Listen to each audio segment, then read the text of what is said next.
Hello दोस्तों, कैसे हैं आप सब। उम्मीद करता हूँ कि सब बढ़िया होगा। आज हम जिस देश के बारे में आपको बताने वाले हैं उसका मुकाबला अफ्रीका का कोई भी देश नहीं कर सकता। डरिए मत, यहाँ हम ताकत के मुकाबले की बात नहीं कर रहे हैं, बल्कि यहाँ के कल्चर और यहाँ के लोगों के खुले मिजाज की बात कर रहे हैं। पश्चिमी अफ्रीका का ये देश सबसे अलग है। यह अफ्रीका कॉन्टिनेंट का एक ऐसा देश है जहाँ पर सबसे पहले अफ्रीकन फिल्म की शूटिंग की गई थी और यहाँ के लोगों का डांस देखकर पूरी दुनिया ताली बजाते हैं। यहाँ के लोग जितने अलग हैं उतने ही यहाँ के कानून भी अलग हैं। यहाँ के टैक्सी ड्राइवर्स अपनी गाड़ियों के पीछे बकरी की पूंछ बांधकर चलते हैं क्योंकि उनका मानना है ऐसा करने से उनके अच्छे समय की शुरुआत हो जाते हैं। यूनेस्को के यहाँ 7 वर्ल्ड हेरिटेज साइट्स हैं और मुस्लिमों की सबसे ज्यादा आबादी है यहाँ। एक ऐसा देश जहाँ है एक ऐसी लेक जो गुलाबी रंग के है। जी हाँ दोस्तों, आज हम बात कर रहे हैं अफ्रीकन कंट्री सेनेगल के। तो चलिए बिना देर किए शुरू करते हैं आज की शानदार वीडियो। सबसे पहले आपको बता दें कि इस देश का ऑफिशियल नाम है the Republic of Senegal. Senegal को अफ्रीका का गेटवे भी कहा जाता है। सेनेगल अफ्रीकी महाद्वीप के पश्चिम में स्थित देश है। ये देश उत्तर और उत्तर पूर्व से सेनेगल रिवर, अटलांटिक महासागर से पश्चिम, पूर्व में माली और दक्षिण में गिनी और बिसाऊ से घिरा हुआ है। सेनेगल अफ्रीका के पश्चिम में स्थित है और इसका नाम सेनेगल नदी पर रखा गया है। देश की जनसंख्या है करीब 1.67 करोड़।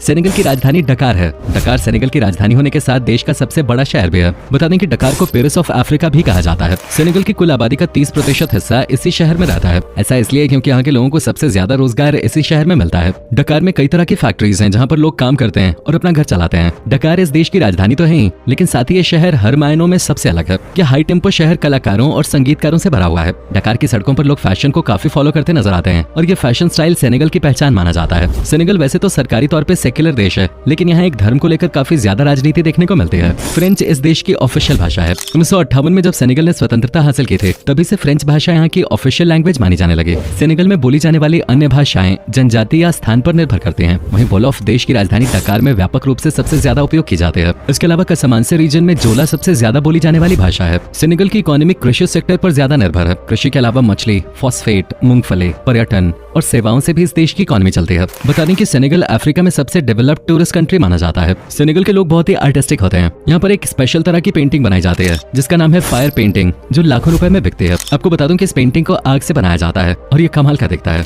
यहाँ के कई सारे ऐसे आर्टिस्ट हैं जो कि इस तरह के आर्ट में एक्सपर्ट माने जाते हैं। सेनेगल देश का इतिहास बहुत ही पुराना है, लेकिन बहुत ही डार्क भी है। सेनेगल को फ्रांस ने आधिकारिक तौर पर 1677 में उपनिवेश बनाया था और 4 अप्रैल 1960 को इसे स्वतंत्र कर दिया गया। ये एक ऐसा समय था जब सबसे ज्यादा गुलाम ऐसे देश के लोगों को बनाया जाता था। यूरोप के कई देश यहाँ से गुलामों को अपने साथ ले जाते थे और उनसे जिंदगी भर काम करवाते थे, लेकिन समय के साथ साथ सारी चीजें बदल गईं और अब ये देश पूरी तरह से आबाद है और खूब तरक्की कर रहा है। सेनेगल के बारे में एक दिलचस्प बात यह है कि यहाँ लगभग 96% आबादी सूफी मुस्लिमों की है। इस्लाम 11वीं शताब्दी से सेनेगल में है, जिसकी शुरुआत 1040 ईस्वी में हुई थी। वो एक ऐसा दौर था जब धर्म का इस्तेमाल सत्ता को काबू करने के लिए किया जाता था और 17वीं शताब्दी तक ज्यादा से ज्यादा कुलीन और व्यापारी मुस्लिम बन चुके थे। वहीं कैथोलिक धर्म यहाँ दूसरा सबसे बड़ा धर्म है, जिसे फॉलो करने वाले लोगों की आबादी सेनेगल में 4% है। सेनेगल के 90% से अधिक लोग इस्लाम का पालन करते हैं।